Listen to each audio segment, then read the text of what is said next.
Good morning, BlueHat. This is day 2, and I hope you guys are ready for some great content. I am Chloe Brown. I am your MC for at least this morning. And I would like to welcome our speaker, Luke Jennings, who's going to get started a few minutes early because he's got a bunch of great stuff to talk to you about. So please give a warm welcome to Luke Jennings.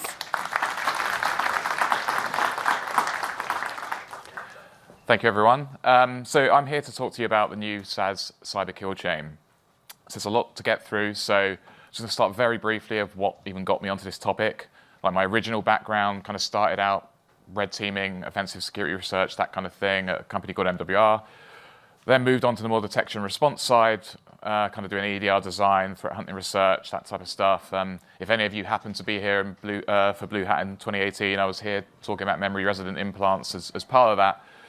But since I've moved on to a company called Push, and we're sort of focused on securing cloud identities, obviously SaaS is a big part of that. So what I've been looking at from a research perspective is kind of what do attacks look like in this space if we move to an era where everyone's just kind of a fleet of laptops and using SaaS services. How do you compromise an organization like that? Like, how do you compromise an organization without touching the endpoint, for example? So that's what got me onto this topic of thinking about it. So in terms of agenda, we just have a quick, brief history, quickly cover sort of SaaS adoption and what I mean by traditional attacks, which I'm going to sort of compare and contrast with newer sort of SaaS-oriented attacks. And then we'll kind of look at what I'm kind of viewing as the kill chain in this space. We'll go through a few techniques and a few phases of the kill chain, look at some examples of chaining them together. It'll be some sort of older techniques with new flavors and some sort of newer techniques that are quite specific to SaaS. And then we'll come to conclusions. So with a brief history, I sort of came into this space in the sort of mid-2000s. If I look back now, I would say that kind of era was the more traditional perimeter hacking time. And it was things like port scanners and vulnerability scanners. And then web app attacks came along and Wi-Fi hacking came along. And as a response, we kind of saw things like, firewalls becoming the default, DMZ, strong network segmentation, patch management, all that type of thing. And I think as we moved into the 2010s, it kind of came an era of like the endpoint is the new perimeter. So then a lot of attacks I was doing then in the sort of red team side come much more around phishing and sort of like office macros, file format bugs, that sort of thing, with the intention of compromising an endpoint, getting an implant running, probably memory resident, and then command and control channels kind of connecting back out of the network instead. And obviously we've seen since then like a lot of endpoint hardening. We saw the creation of the entire EDR market. SIMs became, in heavy use. We saw red teaming and threat hunting come around for these things. So what I'm thinking about now is like, if I go another 10 years in the future and I look back at the 2020s, what's going to be that change now? And what I'm thinking is that cloud identities may become the new perimeter here with the way we're seeing technological shifts. And the question mark now is what will become the techniques of the day and what will the response of the industry be to that? So what drives shifts in attacks? I think I kind of alluded to this in the previous slide, but I think there's two things really. One is improved security controls. If we as an industry introduce new security controls, sometimes some of them won't work, but some of them will work well, and that will then drive attacks in a different direction if they start countering them well. So we've seen things like firewalls and VPNs and patch management in the older days deal with a lot of different threats, and then we sort of moved on to things like EDR and XDR, dealing with some endpoint compromises and so forth. But the other aspect is obviously technological shifts, which is outside of security, but just changes the entire threat landscape. So in the older days, the introduction of web applications that had complexity in them suddenly introduced a whole new attack surface. Just as people were sort of starting to harden their external infrastructure, suddenly there was SQL injection and authorization bypasses and code execution vulnerabilities and so forth in web applications. And Wi-Fi was a similar thing, introduced a whole new attack surface. And I think in more recent years, the technological shift we've seen is the sort of introduction of SaaS native organizations, or newer organizations that don't really have internal infrastructure in the same way that most larger organizations would do. That was particularly accelerated, I think, with the move to remote working, which was something that was happening anyway, but obviously got completely accelerated in the pandemic. So I think that's something that changes attacks, and we're seeing a technological shift at the moment. So in terms of SaaS adoption, I guess first of all, what do I mean by SaaS adoption? With SaaS, I'm saying pretty much any business app you don't host yourself. And it's something that's been rising rapidly in the last few years. Many startups may be SaaS first or completely SaaS native. The company I work for, Push, I mean, we don't have any infrastructure. And even at our size, we already use like over 100 SaaS apps. But even in the enterprise space, we're seeing a lot of migration happening. Part of that being official sort of IT supported migration, but also like a lot of shadow SaaS where employees just sign up for SaaS services to do things for their job. And then there's like a huge amount of SaaS use that perhaps IT teams might be unaware of. So that's the sort of technological shift I'm talking about here.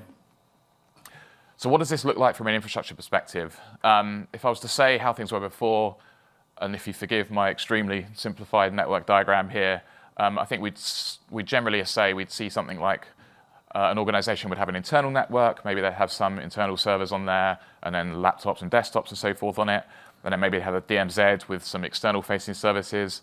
And then if they had remote workers or traveling workers, generally they would connect in via the firewall to a VPN, maybe to access the internal network, or for external users, they might access a externally facing server that's in the DMZ. So we'd have something that look a little bit like that. So when we come to sort of traditional endpoint compromises, we might see something that looks a little bit like this. So, there's a phishing attack, for example, an endpoint is compromised on the internal network and it connects out to a command and control server on the internet. And that's how we might see a typical sort of initial foothold in a compromised scenario like that. But what we're seeing now, as we move more towards SaaS native organizations, we're just looking at sort of well-hardened endpoints with all the good security controls on them and all the security tools like EDR and so forth, and then people just connect into lots of different SaaS services that are all internet hosted. And there may be interconnections between those as well, because you can share data between them too. We'll look at some of that with regard to OAuth later as well. So that's pretty much what I'm talking about here. And for sort of larger organizations that are basically hybrid SaaS, we're in a position where right now both of these things exist. But for smaller companies that have started out sort of SaaS first, it's pretty much the right side of that graph is the main sort of infrastructure for them now.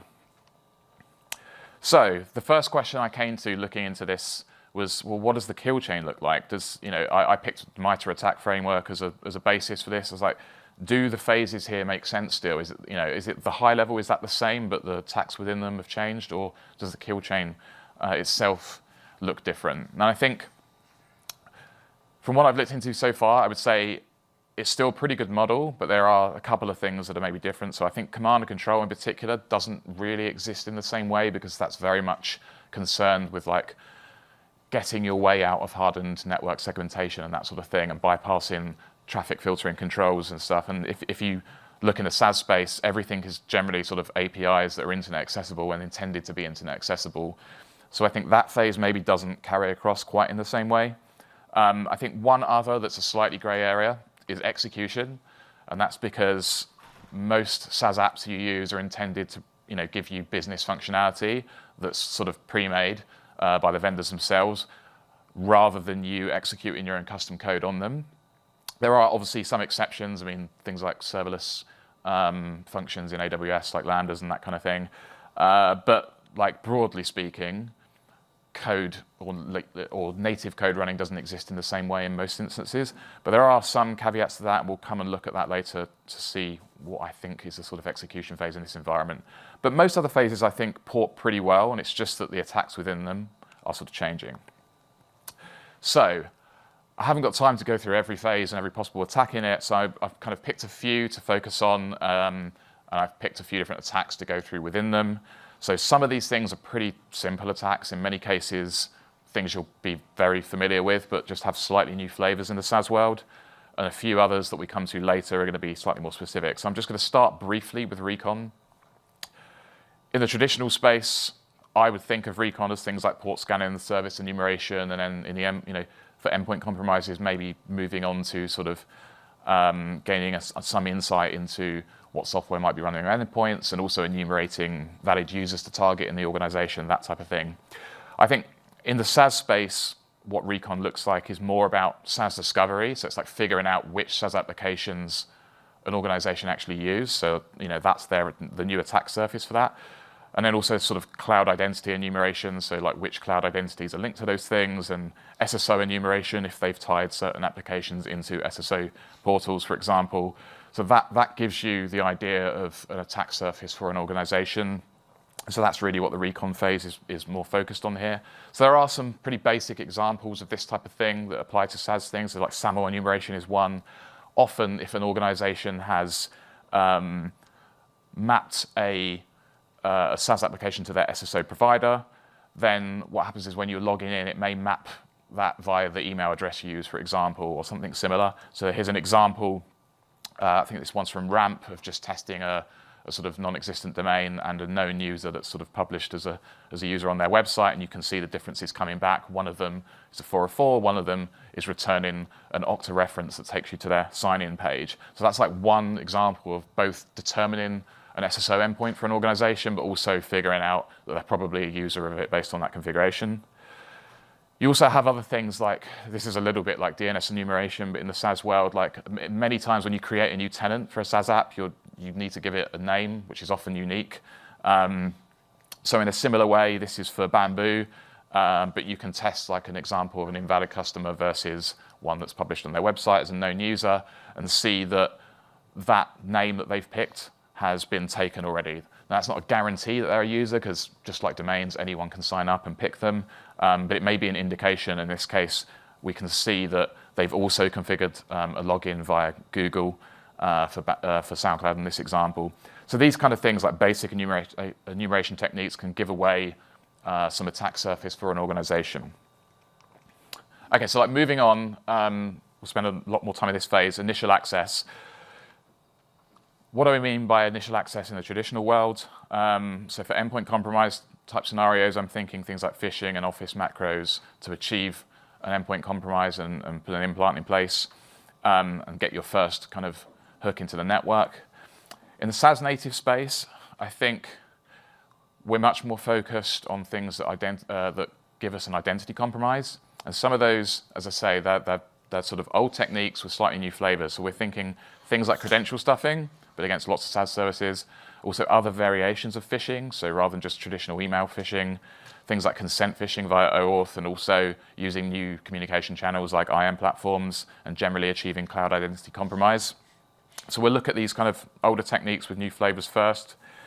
With something like credential stuffing, it could be credentials that we've got from a public breach or that we've paid for if we're a criminal group, or maybe it's just basic weak passwords or things that we've guessed. But in the past, where this differs is that often there was only one place to try this. It might be a webmail endpoint or a VPN endpoint or whatever the case, and often that might have MFA too. But I think in this new world where there's lots of SaaS services in place, people may have signed up for those through different mechanisms. It could be that individual users have quite a large SaaS presence. I mean, I gave the example earlier that we overall use over 100 SaaS apps at push. So there could be a lot of those things out there, and it gives you the opportunity, it gives you a lot of places to try them where passwords could be different. And so then your initial foothold could be, maybe you're not compromising a core SSO account that's been better protected, but maybe a few weak passwords or compromised passwords without MFA drop out on some different platforms. And so your initial beachhead, instead of being one compromised endpoint on a network, is maybe a few cloud identities on different SaaS apps, and that's your sort of first beachhead into the organization. On the other hand, you can do things like consent phishing. This happens in the wild anyway, but the interesting thing for this really is that normally it uses legitimate URLs. Often phishing training can be geared around getting users to spot malicious domains and various other tricks. But with consent phishing, you're generally using sort of legitimate Microsoft URLs or legitimate Google URLs or whatever it is. And it grants permanent access into a user's account through delegated permissions. And then MFA doesn't really necessarily provide any extra protection because you're not trying to get credentials in this case, you're just trying to ask for delegated access to an account. So consent phishing, I think, is something that fits in pretty well in this new space. Obviously, OAuth is kind of intended to allow sharing between all these platforms, so it supports the model of SaaS, and therefore can also be abused by attackers trying to gain access to data this way. And so I gave another example of saying, okay, new vectors. Traditionally, email has been the most common phishing vector. Okay, we get sort of SMS phishing and that sort of thing too.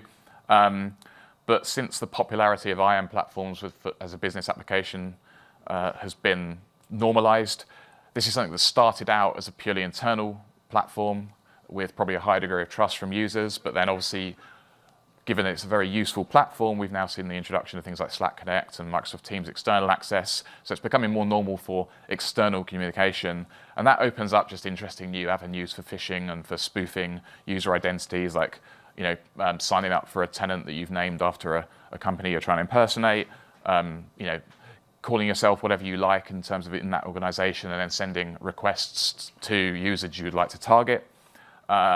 It's something that's, I think, there's less there's less awareness of for sort of standard users.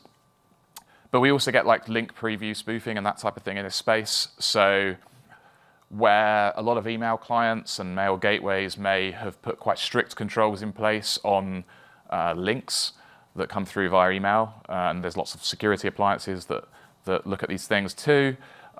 We now have sort of different expectations in IAM platforms where there's previews and those things can be spoofed. So the example I've got at the bottom there that's linking to a blog post there, realistically that's only the link preview showing that, and if the user clicks it, it will take them to a different page that can be my phishing page, for example. So I think we'll see a lot more in this space of IAM phishing and spoofing. Okay, so that was some quick run through of like older techniques, slightly new flavors and how they apply in the SaaS world. I'm going to move on to some slightly newer things now. So one attack technique I've coined sort of poison tenants is the idea of, rather than trying to compromise legitimately used SaaS apps for an organization, the idea is to actually, as an attacker, set up a new tenant with a legitimate SaaS provider and attempt to get your target users to use it in some way. Now, depending on the scenario, that could either be fairly realistic or completely unrealistic. So, for example, I would love to say as an attacker that I could set up a new Slack instance and convince a massive organization to start using it and have access to all their messages. But it's probably very difficult to achieve that. But I think where it gets a little bit more realistic is for smaller SaaS applications targeted at individual teams that might be looking to use them with some good sort of social engineering pretext, and making use of just standard functionality in these platforms like email invite functionality that means a legitimate email from a legitimate domain from that SaaS provider will be sent to your targets, encouraging them to join. Often you can name it whatever you like, and it will say whatever name you've picked will be the person that's invited you. And the idea is to try and get people onto that tenant using it in some way. Now, it could be that if you achieve that with a limited number of users, that there is information that they would submit to that might be of value to you. But it's also something that can potentially be used as a sort of beachhead to launch other attacks, and we'll look at that briefly in a second. So another one that I think is a little newer, which is an interesting sort of social engineering trick really, is something I've been calling SAML jacking. So the idea is a certain subset of SaaS apps and vendors out there will support SAML for enabling SSO authentication. Obviously, that's a good thing if you enable SSO in general, if you're using an app legitimately. But what it does mean is that you can sign up for a SaaS app, make a new tenant, and then if you configure SAML yourself, it basically gives you the ability to redirect to a domain you control during the login process. So the idea with something like this is that you, as an attacker, set up a malicious tenant, set up an SSO sort of SAML redirect to, say, a phishing page that you've crafted before, and then that gives you a legitimate SaaS URL that in the login process will redirect to your phishing page. So it's a pretty good trick for social engineering then, because you've got legitimate URL you can send someone. It will happen, the redirect will happen during the login process, so it's when users are expecting to enter credentials as well. And so it's one of those things that can get around a lot of the sort of checks people are normally used to with looking for suspicious domains and that kind of thing. So here I've just got an example of like putting in a malicious URL. This one's for Nuclino, which is a SaaS-based wiki. And then what happens is I've then got a legitimate Nuclino URL that I can send someone to, and it pops up a nice big button saying you've got to use SSO to log into this tenant. They click that, then it takes them to my fake Google login page. And so someone's got to look and see that the URL was changed and notice at that point after the fact whereas most people are used to sort of checking the initial link. So it's just a kind of a nice psychological trick that can be used as a way of launching attacks against users for phishing. So I'm now going to look at a quick example of combining a poison tenant attack with SAML jacking as an example of how you can sort of chain these things together to make something slightly more effective. So I've got a video for this. The video's it's pre-recorded, so I'm just going to step back for a couple of minutes while it plays.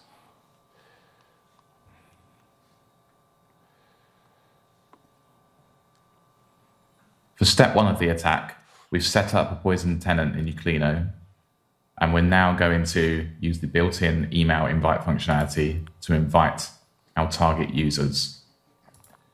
We enter their email address, we click to invite, and then Neuclino will send an email to that user from its own domains, inviting them to our poison tenant. If we then look at our team settings, we'll see that there is a pending invite for that user, waiting for them to respond to the invite they've had. For step two of the attack, we're going to look at the target user now who's received the email invite from Neuclino.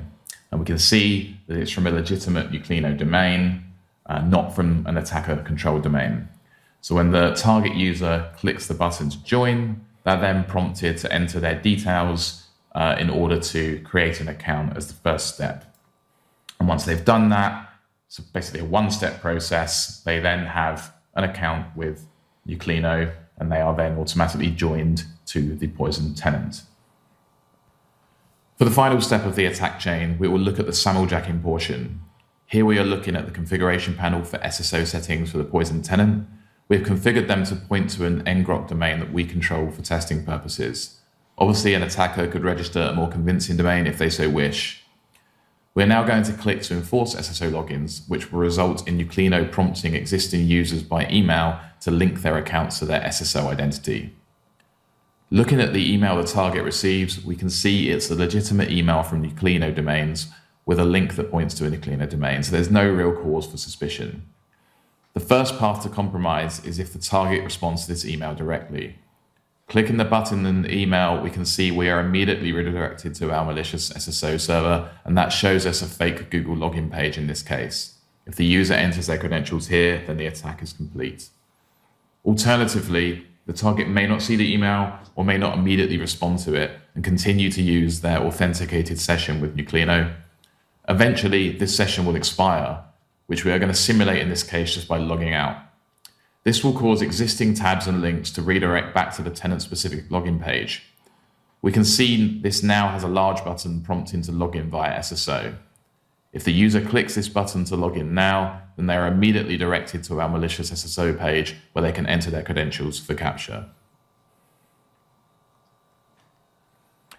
Okay, so that just gives us an example of how you can chain those attacks together to be something that's a little bit more sophisticated overall.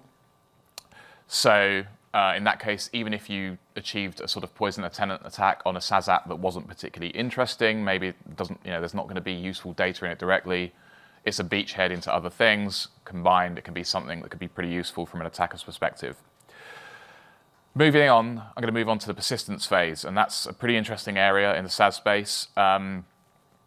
Traditionally, if I'm thinking about persistence in the endpoint space, I'm thinking about things like run keys and scheduled tasks and services and the million ways that you can persist on a Windows machine, for example, and other platforms. Now, that's one thing that, though there are lots of techniques, which in terms of, from an IR perspective, can be challenging to look into, at least if you've caught an incident in the early stages of compromised endpoints, so they haven't got to the point of like making a golden ticket and compromising the whole domain or something, by isolating those hosts and sort of restoring from secure baselines and doing other investigation, you can kind of deal with that. In the SaaS native space, there are so many options to persist. It can be a little bit overwhelming. So in the SaaS space, we're looking at persistence at the SaaS layer rather than on an endpoint, and we're thinking about things like OAuth access and other basic functionality like API keys and link sharing and something I'm calling ghost logins we'll come to in a second. So really basic example, you've all seen link sharing. So here's some examples from like OneDrive and also Nuclino in the bottom right. But the idea is that if you want to share documents or share anything in a SaaS app, often sharing links are used for doing it easily with external organizations that don't have an account on your platform. So that means you can create a link that can be accessed without a username and password or any other authentication details. Also, that's very useful functionality, but what it means from an attacker's perspective is if you compromise an account, you could go and just, whatever data you would like to maintain access to, you can go and create sharing links, and if that's not noticed, that's a way of maintaining access to data without even having an account. So if you lose access to that account due to password change or MFA reset or whatever the case is, you can maintain that access. Now, at least with things like OneDrive and Google Drive, you can normally see directly when you're browsing what things have been shared. But I mean, it's quite common functionality. It's not uncommon to see files or folders shared. So, how often people will notice malicious examples of this is a different story. But for other platforms, I mean, it's not just a file sharing thing. It can happen in ticketing systems or wikis or whatever the case is. Like the Nuclino example I've got at the bottom is sharing a Nuclino page. You can't really see that when you're browsing normally. You have to like dig right down into the settings. So unless you've gone and put some custom detection controls in place, someone could compromise one user and probably share the whole wiki that they've got access to, and it's very difficult to notice unless you've kind of gone out of your way to look for this sort of thing. So that's one basic persistence mechanism, but pretty effective given that you can decouple that access even from an account. Another basic one is just API keys. A lot of SaaS apps out there have APIs and the ability to create APIs and create API keys. And that's not necessarily an administrator-only thing. Often these things are for individual users. This example here is Shortcut, which is like a sort of ticketing system, if you're not familiar. Any user can do this. I can go and create an API key, and then I've obviously maintained access at that point. If I get kicked out of the actual account later, I can just go back via the API. So you've got lots of different SaaS apps to consider here with different options. We then got something like ghost logins. Now, I'm just using this as a sort of catch-all term to refer to lots of to multiple different ways that you can attach different user identities to the same overall SaaS account. So it could be that, for example, in the top left, the Shortcut example, that's actually my Shortcut instance. I'm using a Google social login to that, but it still has an underlying local account without a password set. But you can go and set that. So if someone had compromised my account temporarily, they could go and set that password. I'm probably not going to notice, and then they can log in with that in future while I continue to use my Google SSO login account thinking it's secure, but someone else is persisting in a different way. You can also often link different social login providers to an account.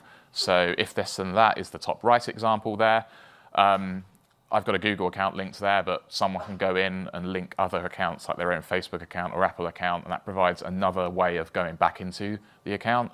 And you also get things like secondary logins in others, so Expensify is the bottom example there, where there's a primary login, but someone could go and add a secondary one. So there's just multiple different ways that you can provide different sort of entry points into an account, and obviously that just gives you a great persistence vector.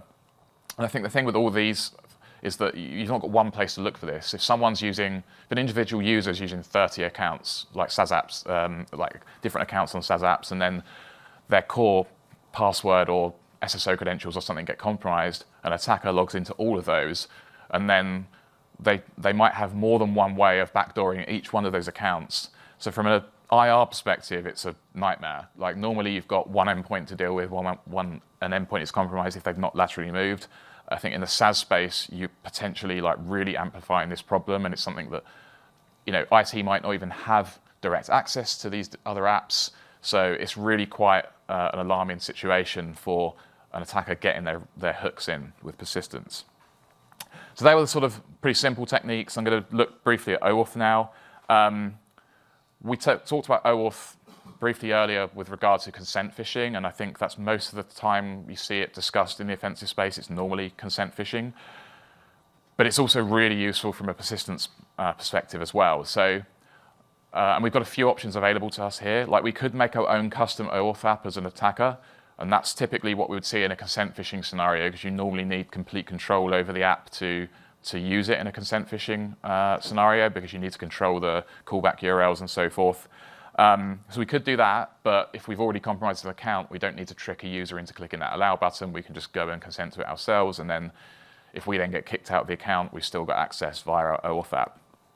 But the interesting thing with persistence is it gives us a lot more flexibility. So we could try and be a bit sort of more stealthy and do things like use legitimate SaaS apps. So this is an example of me just using Canva, a common SaaS app out there. I could say create my own Canva account as an attacker, log in, and then connect it to Google Drive or OneDrive using the compromised account I've got. And then I've got the ability to use the functionality within Canva, in this case, browsing the file system.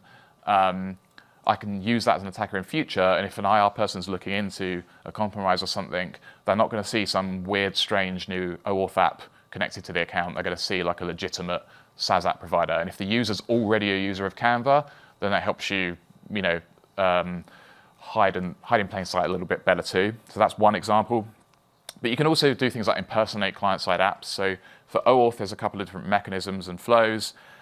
Some of them are intended, like confidential flows are supposed to be for SaaS apps that can protect those secrets that an attacker wouldn't have access to. But OAuth is also used for client-side apps like mail clients and so forth, and things on your phones where those secrets can't be protected, and there's a different flow for that, for public flows. Not everyone uses the public flow. Sometimes people just hard code their secrets and so forth. But the idea is it gives people the ability to potentially impersonate client-side apps to try and hide in plain sight a little bit better.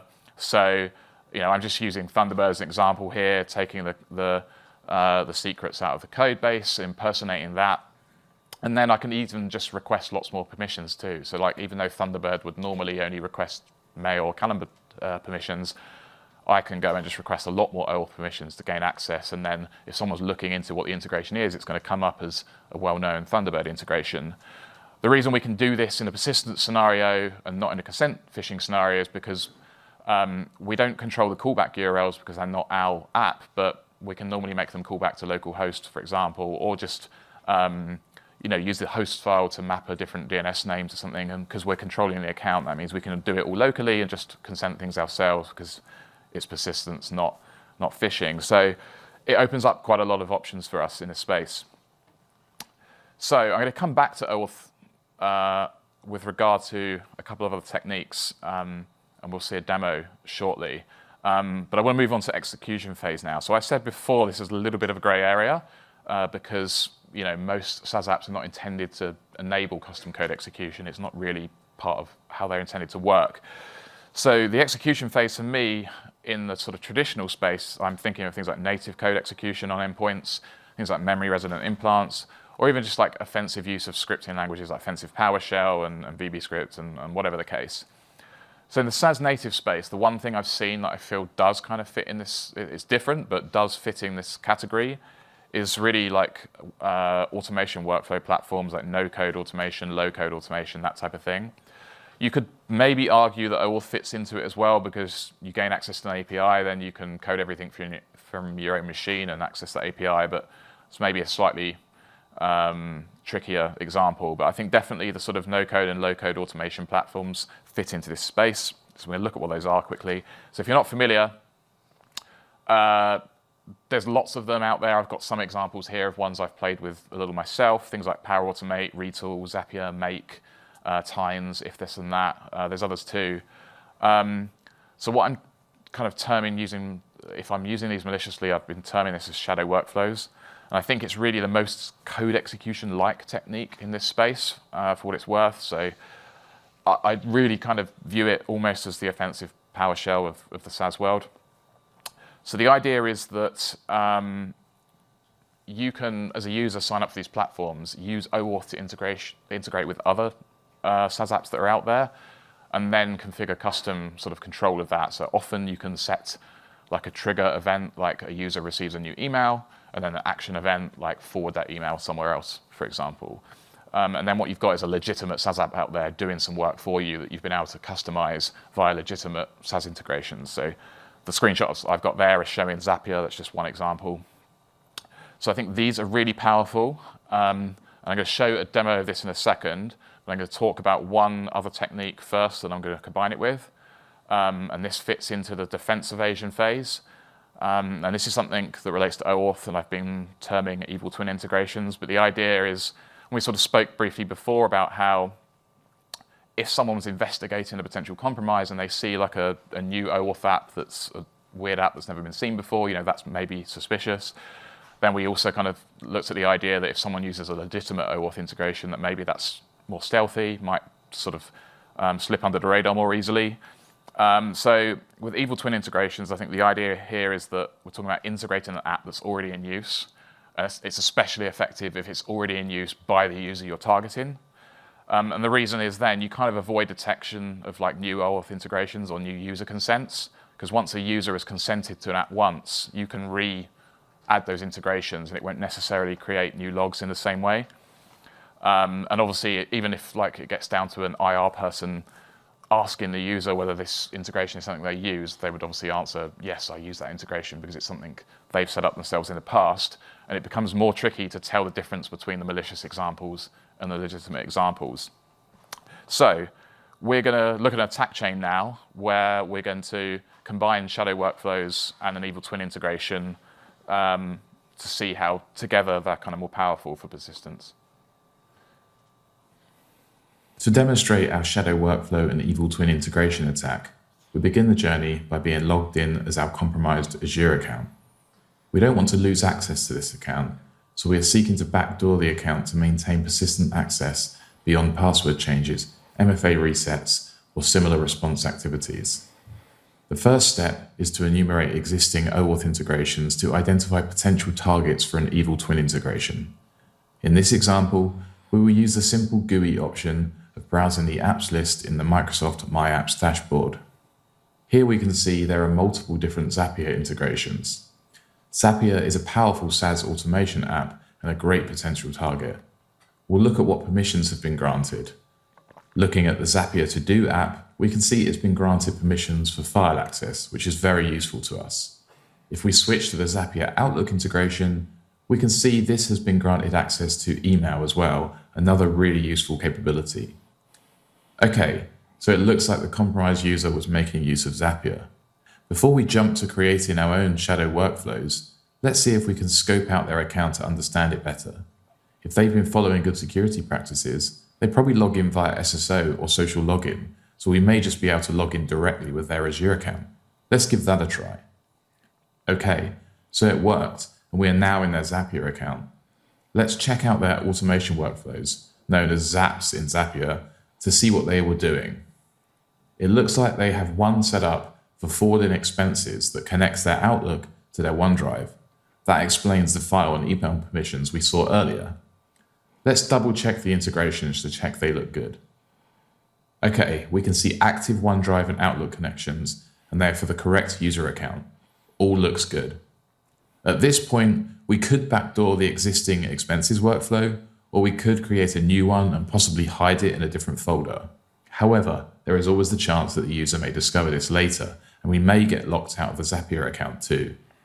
Instead, we are going to create an evil twin integration using a separate Zapier account that only we control.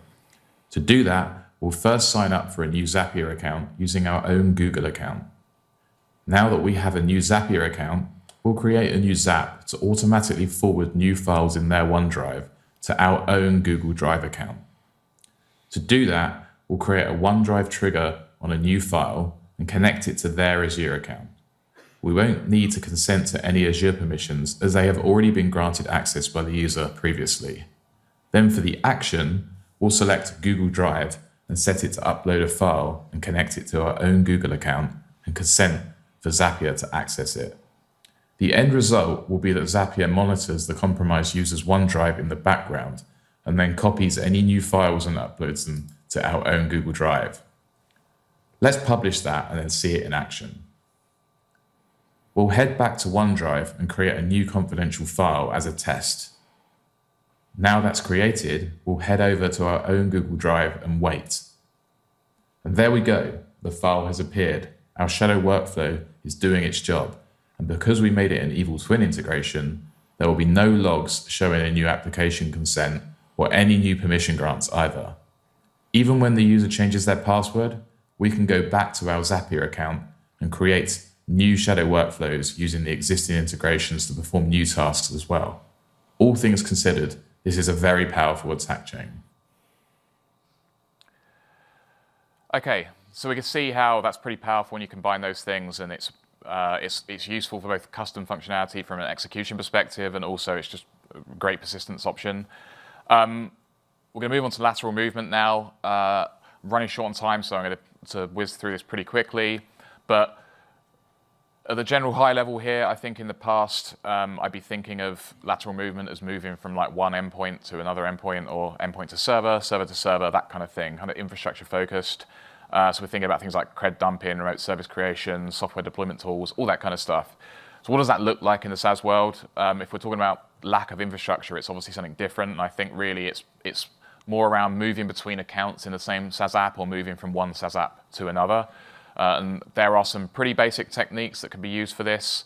We'll quickly look through them. So things like link backdooring. It's quite common now for lots of SaaS apps to support putting links in different places. This is an example from Nuclino as a wiki, and I think it means there's a lot of places where there are high degrees of trust in links compared with, say, email. But if you get on the inside with one account, there's a lot of places you could go and backdoor things. So for example, if we were just doing a basic link hiding like this, okay, the user can click on it and see that it goes to Google and it's probably legitimate.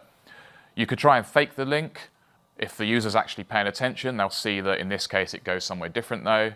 But you can just do other things like take advantage of longer links and then use your own subdomains on your custom domain to hide the malicious part of a domain. And a lot of these things have been dealt with mail gateways and so forth, and people are used to this in email, but lots of other platforms are obviously not applying the same level of strictness with links. There's a lot of options for doing trickery with this kind of thing. So you could gain access to a wiki, use an API key, and go and shotgun backdooring every link to take people to your phishing page, and then watch all the creds come in as people start using it. Or you could be like really targeted and go and pick really interesting examples that someone may not come to for a month, but might get you AWS credentials or something if it's a page for, I don't know, how to set up your new AWS account for new joiners or something. There's lots of possibilities here. We've also got things like just basic account recovery mechanisms. If you gain access to email, either through, say, consent phishing or through SSO compromise or whatever the case is, and you've got access to that, that golden data there, this is normally the means to access many other platforms. It could be just standard forgotten password functionality or password reset, or it could also be just things like passwordless logins that are becoming more common, where email is one vector that a code, like a one-time password, can be sent to you. And so you can use that to then go from a core account to sort of spread out to lots of other periphery SaaS apps. And the other option is you can just sort of abuse existing integrations. So like where we spoke about things like Canva and Zapier as persistence options before, what happens if you compromise a Canva account or a Zapier account? Maybe it's one that's not well protected, that a user signed up for with a weak password, no MFA, to try out one time. Then they connected it to their OneDrive or Google Drive, testing things out. Maybe they still use it, maybe they forgot about it, but you land in it and you find there are existing integrations there to other platforms. You can make use of that to then essentially laterally move to other apps. So, as I said, this is a huge new topic, really. I just wanted to dive into a couple of examples of different phases and some attacks to give you an idea of what things look like in this space now. But overall, I've released a project on GitHub called the SaaS Attacks Matrix, where I've been trying to map all these kind of SaaS native attack techniques into these areas with like basic write-ups. And then ideally at the moment, I've kind of got one or two examples of different SaaS apps they might apply to give a realistic view of them. And tending to just keep documenting that over time. So, here's one example of one I didn't talk about, malicious mail rules. You click on that example and just see a basic write-up of it, and then references and examples of actual platforms it applies to. But I've also released a few blog posts to talk in more detail about chaining some of these attacks together. So like the two videos you saw previously, they are from linked within those blog posts as well. So like the SAML jack and the poison tenant one was one example, and the shadow workflows and evil twin integration was another. I've got a few other in the works to give more examples of how to combine this together. So I'm hoping this will be useful for different people going forwards. So really, what are the key takeaways here? I've kind of whizzed through quite a lot very quickly, but I think the first point is really just that the world is effectively already hybrid SaaS. And it's increasingly becoming SaaS native as more people move that direction, and a lot of newer startups that are going to become the big companies of the future have started out from being SaaS only, SaaS native, and will grow that way. So that's going to change things. And really, from what I've looked into, I think there's a lot of kind of SaaS-orientated attack techniques that don't require endpoint compromises. So while if you involve endpoint compromises too, sure, it gives you more options, but I mean, you don't need to rely on that now. There's a lot of options available for attacking organizations making a lot of use of SaaS. But I think if you're sort of doing traditional kind of red teaming, endpoint compromise, lateral movement in internal network and so forth, and you haven't really explored this space yet, I think at least the persistence phase is so kind of interesting and dangerous that SaaS opens up a whole new world of persistence there. So even if you're working on that type of thing as a red teamer, you should really look at this stuff and think if it's something you can work into your assessments. But yeah, and otherwise just generally, if you're a red teamer, blue teamer, whatever the case, the SaaS attacks matrix on GitHub that I've released, hopefully it can provide some value to people looking for a launching point to start looking at these attacks from both the offensive and defensive perspectives. And otherwise, yeah, thank you. If there's more information, you find the blogs on our website, or you can go to the GitHub repo for the SaaS attacks matrix. And yeah, that's the end of my talk. Thank you very much.